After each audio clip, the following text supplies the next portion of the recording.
এবং এটার এনভিএমইটা দেখলেও আপনি একটা হোয়াইট একটা ভাইব পাবেন। সো হোয়াইট একটা ভাইব আছে, যেহেতু হোয়াইট বিল্ড আমার কাছে মনে হয়েছে সব কিছু মিলায়া বেস্ট অপশন। এবং 4 বছরের রিপ্লেসমেন্ট ওয়ারেন্টি আছে। সো যারা নিতে যাচ্ছেন চোখ বন্ধ করেই নিতে পারেন। এবং এটার প্রাইস পড়তেছে 2900 টাকা।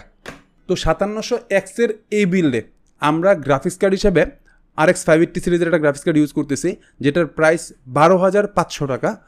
তবে স্পেশালিটি কিছু আছে। প্রথম কথা, আমরা যেই গ্রাফিক্স কার্ড চয়েস করেছি, আমরা মাদারবোর্ডটাও সেম ব্র্যান্ডেরই চয়েস করেছি, ইউনিকা ব্র্যান্ডের। ইউনিকার এই গ্রাফিক্স কার্ডগুলো বাজারে আসতেছে গত 6 মাসের মতো। সো মার্কেট রক করতেছে অনেকখানি, বিকজ হচ্ছে এটার একটা হোয়াইট ভেরিয়েন্ট আছে, আমরা হোয়াইট ভেরিয়েন্টে ইউজ করতেছি 2টা ফ্যান সহ। এবং আপনি যদি কম্পেয়ার টু বাংলাদেশের জনপ্রিয় প্যালাডিনের RX 580 সাথে যদি কম্পেয়ার করেন, প্রথম কথা ইউনিকার এই 580টা হচ্ছে 3 ইয়ার্স অফিসিয়াল ওয়ারেন্টি, 3 বছর, যেখানে প্যালাডিন 2 বছর দেয়। এবং এখানে আবার উল্লেখ করা থাকে যে 1 বছর